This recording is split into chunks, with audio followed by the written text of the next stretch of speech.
Petrol ঢেলে দেয়, এরপরে আগুন ধরিয়ে দেয়।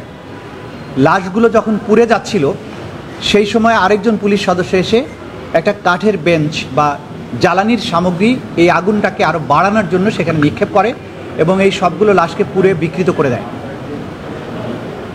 শেখ হাসিনা পালিয়ে যাওয়ার পরে এই পোড়া 6টি লাশকে সেনাবাহিনী প্রথমে এসে উদ্ধার করে এবং পরবর্তী সময়ে আইডেন্টিফাই করে 5 জনকে আইডেন্টিফাই করে তাদের স্বজনদের কাছে হস্তান্তর করা হয়। একজনকে কোনো রকম আইডেন্টিফিকেশন ছাড়াই দাফন করতে হয়।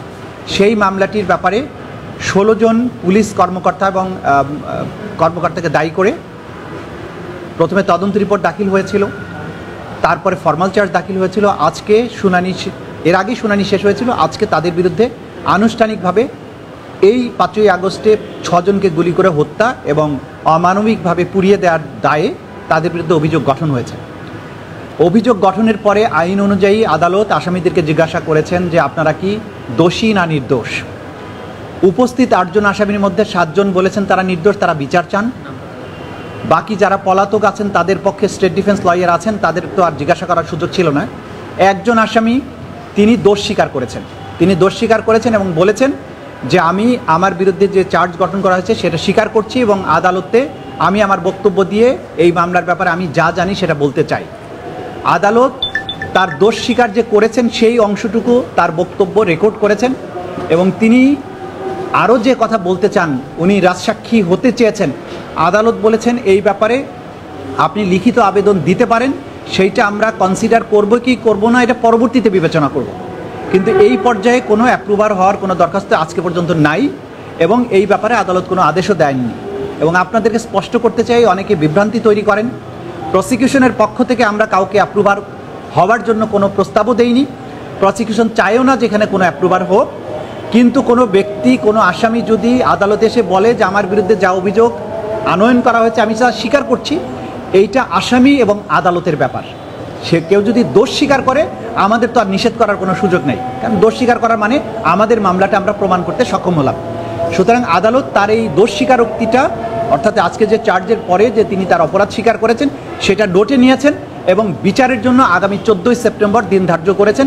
সেই সময় থেকে সাক্ষ্য গ্রহণ শুরু হবে ওপেনিং স্টেটমেন্টের মাধ্যমে। এটাই আজকের দিনের আপডেট। তাজুল ভাই 16 জন পুলিশ না তো, একজন তো সাইফুল তো এমপি ছিল না? সাইফুল, হ্যাঁ, একজন লোকাল এমপি, আরেকজন আছে সিভিলিয়ান। আচ্ছা, যেটা প্রশ্ন করেছেন যে কি প্রশ্ন আবার বলেন? রাজসাক্ষী হওয়ার কোনো আবেদন আজকে পর্যন্ত নেই। উনি মৌখিকভাবে বলেছেন যে উনি মামলার ব্যাপারে তথ্য দিতে চান।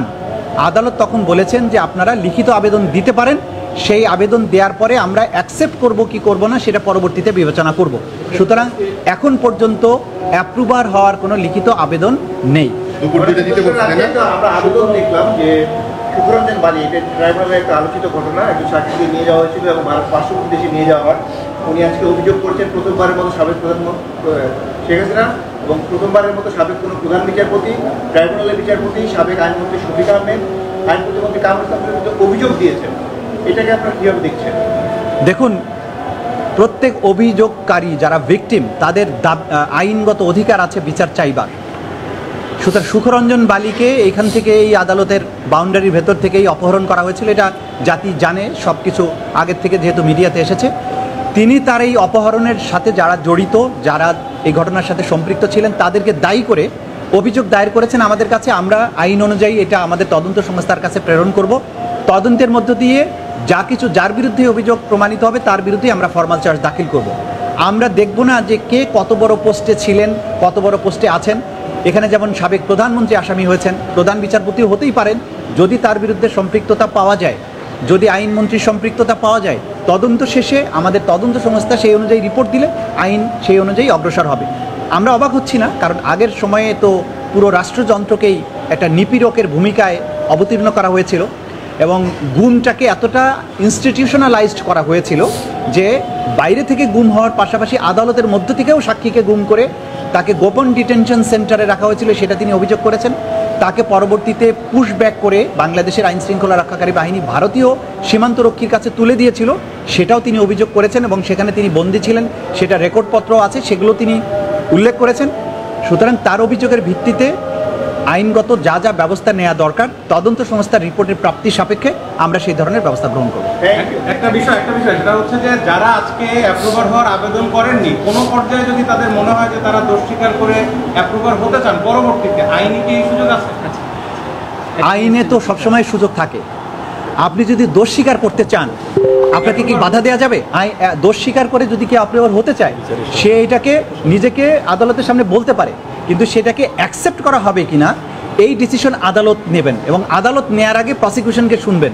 আমরাও সেখানে আমাদের বক্তব্য রাখবো যে তার অ্যাপ্রুভার হওয়ার আবেদনের আমরা সম্মতি দিচ্ছি কি দিচ্ছি না। সেইটা যদি মামলা প্রয়োজনের প্রমাণের স্বার্থে প্রমাণ দরকার হয় তাহলে আমরা বলবো। এখন পর্যন্ত আমরা কারো অ্যাপ্রুভার হওয়ার ব্যাপারে এই মামলায় অ্যাপ্রুভার হওয়ার কোনো প্রয়োজনীয়তা দেখছি না, কিন্তু কেউ যদি স্বেচ্ছায় অ্যাপ্রুভার হতে চায় সেটা তার ব্যাপার, সেই ক্ষেত্রে আমাদের কোনো বক্তব্য নেই। কিন্তু আমাদের পক্ষ থেকে যদি শুনানির প্রয়োজন হয় তখন আমরা বলবো যে সাফিসিয়েন্ট এভিডেন্স আমাদের কাছে আছে, অ্যাপ্রুভার হওয়ার দরখাস্তের প্রয়োজন নাই, আমরা কাউকে অ্যাপ্রুভার হিসেবে চাই না।